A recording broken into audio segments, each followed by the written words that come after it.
समुद्र के बीच से फिर एक बार भारत के लिए बेहद चिंताजनक खबर सामने आई है, जहां भारतीय नाविकों वाले जहाज को फिर एक बार निशाना बनाया गया है। लेकिन इस बार यह हमला अमेरिका और ईरान के बीच स्ट्रेट ऑफ फॉर्मोस में नहीं बल्कि ब्लैक सी में हुआ है।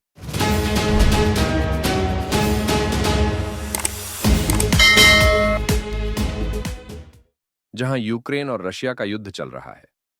यूक्रेन के ओडसा बंदरगाह से रवाना हुए मालवाहक जहाज पर मिसाइलों से हमला हुआ और इस हमले में 4 भारतीय नाविकों की दर्दनाक मौत हो गई, जबकि एक भारतीय नाविक गंभीर रूप से घायल है। जिसके बाद भारत सरकार ने इस हमले की कड़ी निंदा की है और कहा है कि कमर्शियल जहाजों को निशाना बनाना पूरी तरीके से अस्वीकार्य है। दरअसल यूक्रेन के ओसा बंदरगाह से 19 जुलाई की शाम रवाना हो रहे MV गोल्डन लियो पर मिसाइल से हमला हुआ। भारतीय विदेश मंत्रालय के अनुसार जहाज पर कुल 17 क्रू मेंबर्स सवार थे, जिनमें से 5 भारतीय नागरिक शामिल हैं और इस हमले में 4 भारतीयों की मौत हो गई है, जबकि एक भारतीय गंभीर रूप से घायल है, जिन्हें अस्पताल में भर्ती किया गया। विदेश मंत्रालय ने बताया कि यूक्रेन में स्थित भारतीय दूतावास लगातार हालात पर नजर बनाए हुए हैं और प्रभावित भारतीयों को हर संभव सहायता उपलब्ध कराने में जुटा हुआ है। साथ ही में सरकार ने मृतकों के परिवारों के साथ गहरी संवेदनाएं व्यक्त की हैं और घायल भारतीयों के जल्द स्वस्थ होने की कामना की है।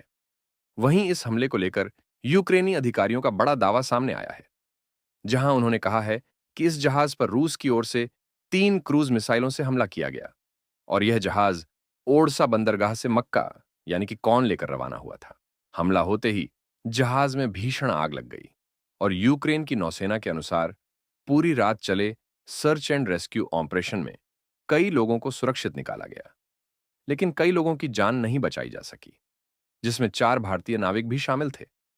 इस हमले पर कड़ी प्रतिक्रिया देते हुए भारतीय विदेश मंत्रालय ने अपने आधिकारिक बयान में हमले की कड़ी निंदा करते हुए कहा, भारत इस प्रकार के हमलों की कड़ी निंदा करता है और दोहराता है कि कमर्शियल जहाजों को निशाना बनाना, निर्दोष नागरिक चालक दल के सदस्यों की जान को खतरे में डालना तथा समुद्री नौवाहन और व्यापार की स्वतंत्रता में बाधा उत्पन्न करना अत्यंत निंदनीय है और इससे हर हाल में बचा जाना चाहिए। अगर आप भी लेना चाहते हैं देश दुनिया की तमाम जानकारी तो आज ही सब्सक्राइब करें हमारे चैनल को। साथ ही नीचे दिए बेल आइकन को जरूर दबाएं ताकि हर अपडेट आप तक पहुंच सके।